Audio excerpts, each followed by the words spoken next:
Vous écoutez la Radio Campus, Alma Mater, c'est l'heure du journal.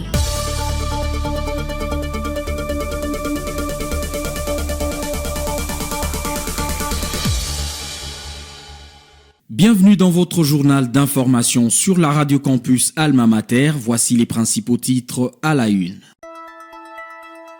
Le gouvernement s'est réuni vendredi autour du chef de l'État lors de la 61e réunion ordinaire du Conseil des ministres. La rencontre a porté sur la situation sécuritaire, humanitaire, épidémiologique du pays.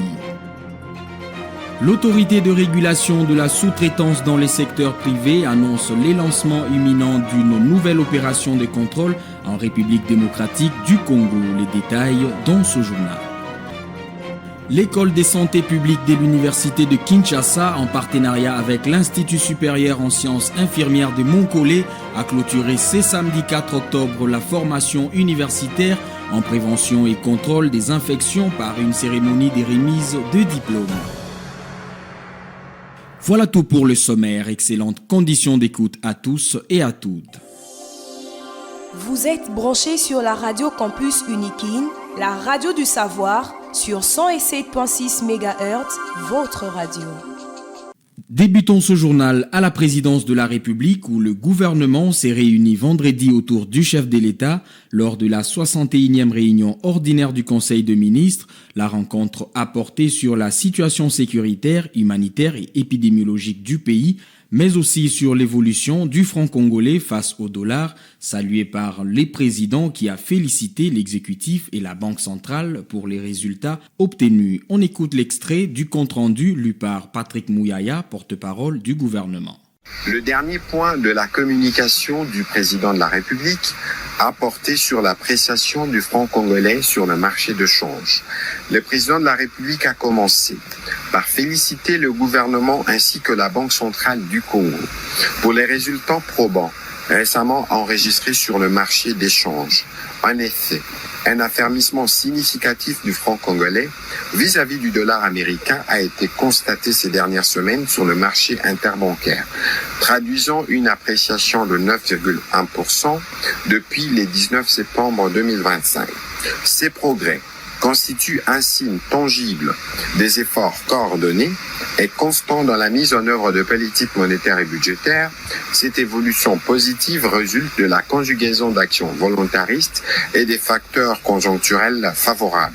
Il convient notamment de relever la forte demande de la monnaie nationale pour les banques liée à la constitution de leurs réserves obligatoires, la ponction des liquidités opérées par les trésors dans les cas des échéances fiscales, les interventions ciblées et mesurée de la Banque centrale sur les marchés d'échange à travers la vente des devises.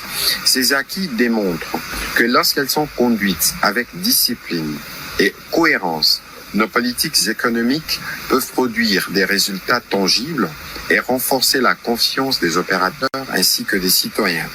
Le président de la République soutient qu'il est désormais nécessaire d'aller plus loin.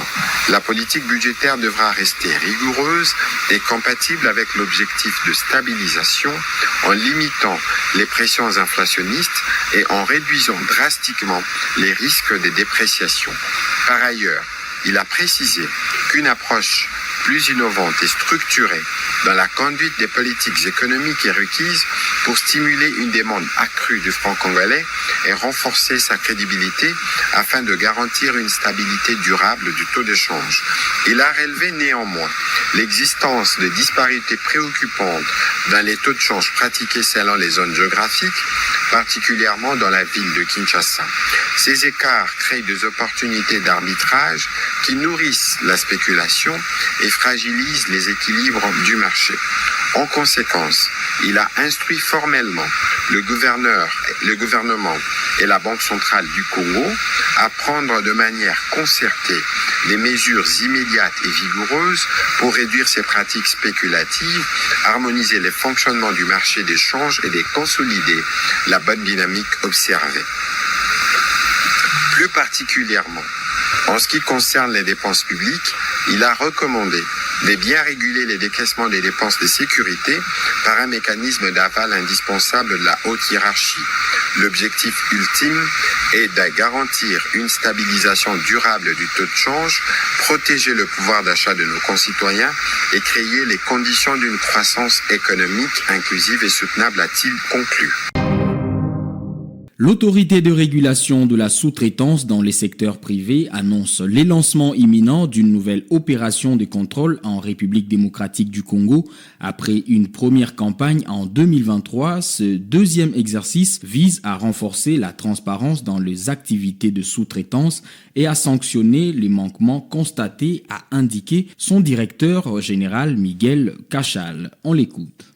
Mesdames et messieurs, l'ARSP annonce aujourd'hui qu'un nouveau contrôle de conformité sera lancé incessamment, compte tenu du fait que certaines entreprises principales se sont à dessein abstenues de communiquer les éléments sur les activités de sous-traitance, notamment celles se rapportant à la fourniture de biens, et d'autres ont systématiquement refusé de communiquer les contrats conclus en 2024 avec leurs sous-traitants, mettant de ces faits l'ARSP en difficulté de produire les statistiques complètes des activités de sous-traitance pour l'exercice concerné. Les opérations de contrôle de conformité à grande échelle, projetées dans les prochains jours, seront mixtes et impliqueront plusieurs services de l'État à compétences complémentaires et subsidiaires. Il se fera également en toute transparence et équité pour garantir un bon climat des affaires dans notre pays, en collaboration avec l'autorité de régulation des postes et télécommunications du Congo, RPTC en sigle, pour les secteurs des télécommunications, avec l'appui de la Fédération des entreprises du Congo, FEC en sigle, et d'autres corporations. Notre objectif est triple. Restaurer la transparence dans le secteur de la sous-traitance, assurer l'accès équitable des PME congolaises au marché, sanctionner des violations flagrantes tout en accompagnant les entreprises qui se conforment de bonne foi à la loi.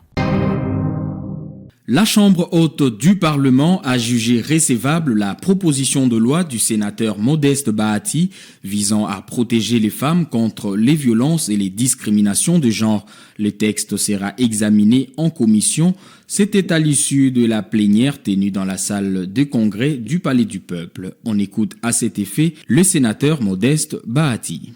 D'aujourd'hui, l'avantage, c'est que nous avons apporté des innovations qui permettent à ce qu'on puisse trouver, en tout cas, des solutions aux problèmes qui se posent lorsqu'il s'agit de violences faites aux femmes et au personnel domestique, lorsqu'il s'agit du harcèlement sexuel, mais aussi des violences faites aux hommes, parce qu'il y a quand même quelques cas isolés dans lesquels on trouve qu'il y a aussi des hommes qui sont malmenés. Le gouvernement a entamé des travaux d'urgence à Mitendi. Nous sommes dans la commune d'Emongafula où une érosion menace les pylônes de la SNEL, plusieurs habitations et l'approvisionnement électrique d'une grande partie de Kinshasa. Lancé par le ministre des Infrastructures, John Banza, et confié à l'entreprise SCI, ces travaux des 6 mois ont pour objectif de stabiliser les berges, canaliser les eaux et sécuriser les sites. Selon la SNEL, un effondrement des pylônes provoquerait un blackout majeur dans la capitale.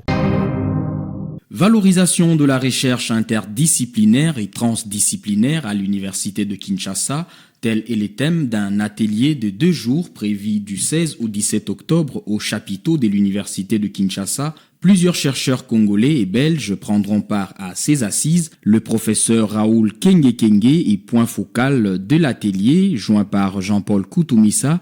Il en explique les contextes. Il y a une activité 4, ou le résultat 4, qui concerne la promotion de la recherche transdisciplinaire à l'université de Kinshasa. Et donc, après avoir organisé 2 formations successives, d'une part, l'élaboration de projets pour la valorisation de la recherche interdisciplinaire et transdisciplinaire, et aussi une formation sur la recherche de financement des projets de recherche inter- et transdisciplinaires. Nous avons projeté cette conférence pour pouvoir, d'une part, rendre compte des résultats de l'enquête qui a été réalisée sur la recherche transdisciplinaire à l'université de Kinshasa. Il y a 2 chercheurs qui ont collaboré avec nous pour faire cette enquête. Et donc, nous allons présenter les résultats de cette enquête sur la recherche transdisciplinaire. En fait, il s'agit de voir comment les scientifiques de l'Université de Kinshasa, les chercheurs enseignants, travaillent pour produire de savoir avec des acteurs de terrain, non seulement avec des collègues d'autres disciplines, ce qui serait l'interdisciplinarité, mais également avec des acteurs de terrain qui sont utilisateurs des résultats de recherche. Et donc, c'est l'objectif principal de cette conférence pour pouvoir justement promouvoir la recherche inter- et transdisciplinaire à l'Université de Kinshasa. Qui sont conviés à cette conférence sur la recherche transdisciplinaire? Les enseignants-chercheurs de l'Université de Kinshasa. Nous aurons plusieurs experts qui vont intervenir. Il y a notamment mon binôme qui est de l'Université catholique de Louvain, le professeur Francesco Contino, qui va intervenir à partir donc de la Belgique pour présenter les défis et les enjeux de la recherche transdisciplinaire. Et il y aura beaucoup d'autres intervenants locaux, notamment l'incubateur national, parce qu'il est question vraiment de valoriser les recherches réalisées à l'Université de Kinshasa pour pouvoir les mettre à la disposition des utilisateurs. Et donc, on est vraiment dans des questions de valorisation de recherche, d'innovation également, à partir des recherches qui sont réalisées à l'UNIKIN. Pourriez-vous nous dire l'activité commencera à quelle heure et ça aura lieu quel jour? L'activité aura lieu le 16 et le 17 octobre sous le patronage de monsieur le recteur de l'Université de Kinshasa. Et on commencera naturellement à 9h. Donc, nous invitons la communauté universitaire justement pour débattre de cette question de la promotion de la recherche inter- et transdisciplinaire à l'Université de Kinshasa. On constate que les chercheurs souvent travaillent chacun dans son domaine, alors qu'il est possible de mutualiser justement les efforts pour pouvoir produire des connaissances et entrer en contact avec les acteurs de terrain qui vont utiliser ces savoirs-là. Donc, invitation cordiale à tous les enseignants-chercheurs de notre alma mater. L'école des santé publiques de l'Université de Kinshasa, en partenariat avec l'Institut supérieur en sciences infirmières de Montcollet, a clôturé ce samedi 4 octobre la formation universitaire en prévention et contrôle des infections par une cérémonie des remises des diplômes. À cette occasion, la directrice de l'Institut supérieur en sciences infirmières de Montcollet, Nicole Mouyoulou, est revenue sur les déroulements de l'événement et a annoncé le lancement d'une nouvelle session des formations. On l'écoute. Aujourd'hui, nous avons procédé à la remise des diplômes interuniversitaires sur la prévention et le contrôle des infections que l'ICI organise en collaboration avec l'École de santé publique, la Direction d'hygiène et de salubrité publique, l'Institut national de santé publique et le CHU de Montpellier. Donc cette formation a débuté l'année passée, le 20 octobre 2024. Et là, nous avons eu le jury avec les travaux qui ont été présentés ce lundi 29 septembre. Et aujourd'hui, nous avons remis les diplômes aux lauréats. Alors, est-ce que vous prévoyez organiser une autre session en fait? Absolument. Nous allons organiser une nouvelle cohorte qui débute ce 20 octobre 2025. Donc, les inscriptions sont ouvertes. Et pour ce faire, il faut avoir présenté une lettre de motivation. Il faut une lettre d'appui du directeur du centre hospitalier ou de l'hôpital de provenance parce que c'est important que la personne, en retournant dans son milieu de travail, puisse avoir un rôle qui est reconnu dans le cadre de l'hygiène hospitalière. C'est la fin de cette édition du journal. Si vous nous avez pris en cours des diffusions, je vous rappelle les principaux titres. Le gouvernement s'est réuni vendredi autour du chef de l'État lors de la 61e réunion ordinaire du Conseil des ministres. La rencontre a porté sur la situation sécuritaire, humanitaire et épidémiologique du pays.